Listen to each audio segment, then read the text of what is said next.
We had a presentation this past week throughout the province of Saskatchewan to all of the priests just about COVID-19 and the vaccines that are being released and hopefully will be available to most of us in the next couple of months.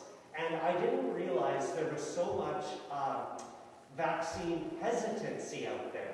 So I just wanted to say a few things that I've been learning, well, especially this week, but over the past couple of months about vaccines and about this global pandemic and stuff like that. So first of all, I just want to say that some people think that they're going to be making vaccines mandatory, and if you don't get them, then you're going to be in prison in a hotel that costs $3,000 a night. That's not true. They're never, ever, ever going to make vaccines mandatory. If they do, I will be there right beside you, and I'm going to storm Ottawa. I promise you, okay? So they're not going to make it mandatory. The church, as well, is not going to tell you what to do. You need to make up your own mind. Even in my homily, I can't tell you to not lie, right? You have to make up your own mind and then go to confession after. It's the same for anything. You have to decide on your own whether this is something you think is going to be good for yourself, your family, and the general public, or if you think it's going to be unethical and dangerous. So some people think vaccines are unsafe. We've been getting vaccines, you guys, for decades. And, you know, when there's an adverse reaction, it's more about the person than it is about the actual vaccine. So then some people say, well, these are been produced really quick, right? Like, this has just started a year ago. All of a sudden we have vaccines. Like, did they drop out of the sky? Like, how did it? If you look into the testing, they did the exact same testing for these, and there's multiple vaccines. It's not just one. There's no such thing as a COVID-19 vaccine. There's multiple vaccines. If you look at the testing, they put just as rigorous testing into these vaccines as they have for anything else. And so they've been vaccinating people since November, December. So months and months and months. So no, we don't know the long-term effects on these vaccines. We don't know the long-term effects on COVID-19 either. Or anything for that matter, do we? And so, is it safe? Is walking across the street safe? No. Is coming to church safe? No. You could have a heart attack at church, right? It's not safe. Nothing is safe. Are vaccines more safe than getting COVID-19 and transmitting it to the ones you love? Maybe. Possibly. Is it, okay, and this is another question for Catholics, is it ethical?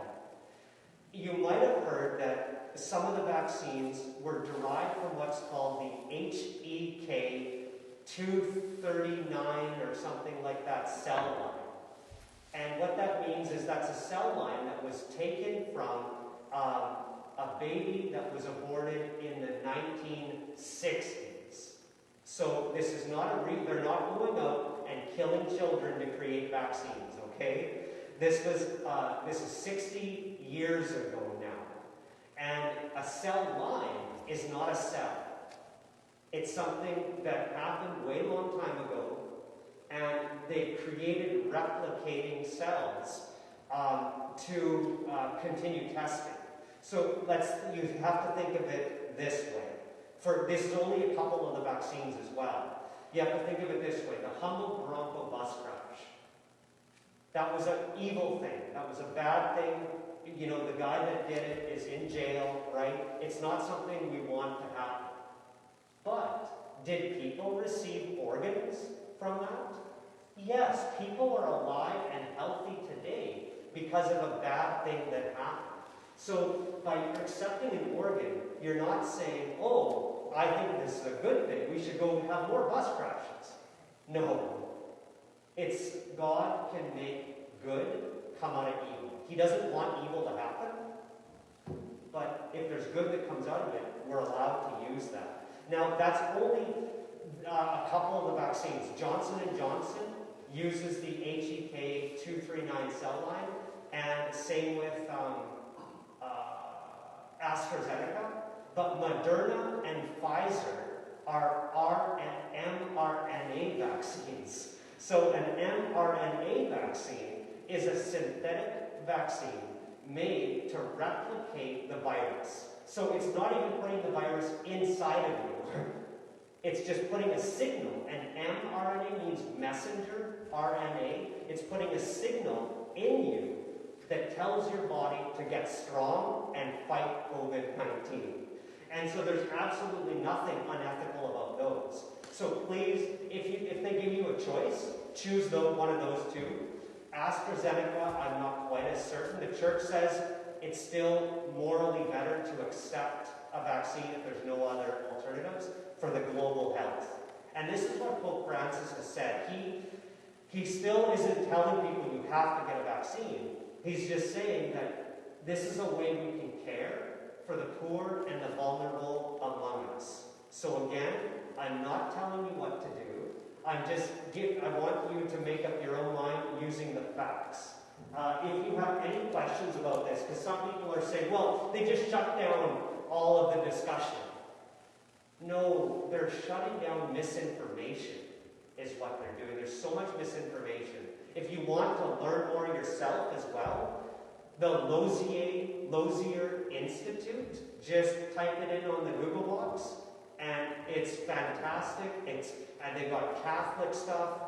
They're all scientists. It's a good place to look. If you have any other questions, you can always contact me as well. I've been trying my best to look into this in legitimate sources. Please stand.